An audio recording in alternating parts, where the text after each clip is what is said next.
Yo guys, ano ba? So guys, ito ay dessert sa Singapore. Look at that, 9 fresh. Ibig sabihin 9 ingredients. Okay? Say natin ha. Ito ang tawag dito ay sabi sa Pilipinas, di ba? Ito dito, sogu. Sogu. This one ay, di ba? Sa ano to eh? Sa Pinas ubi to eh. Dito ay obey. Obey. Obey. Ito gulaman. Gulaman. Gulaman to. Pilingan dito gulaman eh. Sa parang gulaman siya guys. Sa dito sa Singapore kasi most of kami kasi dito pa ano kami Chinese kami. Chinese kami. Ano to? Gulamo.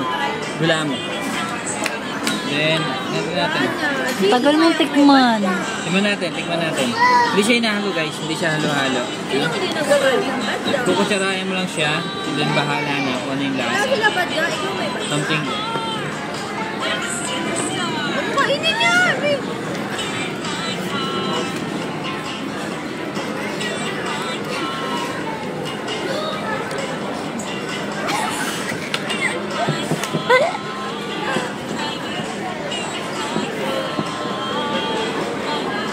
Sarap. Kasi luha ko kusang tumulo. Luha pa niyo ko eh. Pulos ko kagad. Ito nga kaya. So sobrang sarap po, naiyak kayo. Hindi ko yung sinadya. Pagsubo ko, natikman ko siya. Bigla, ang bilis.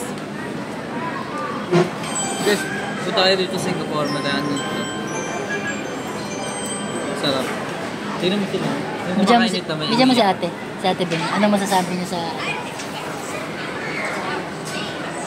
Ano, parang ano eh. Hindi ko... Kumaya ano yung itsura niya. Hindi ko matagalan.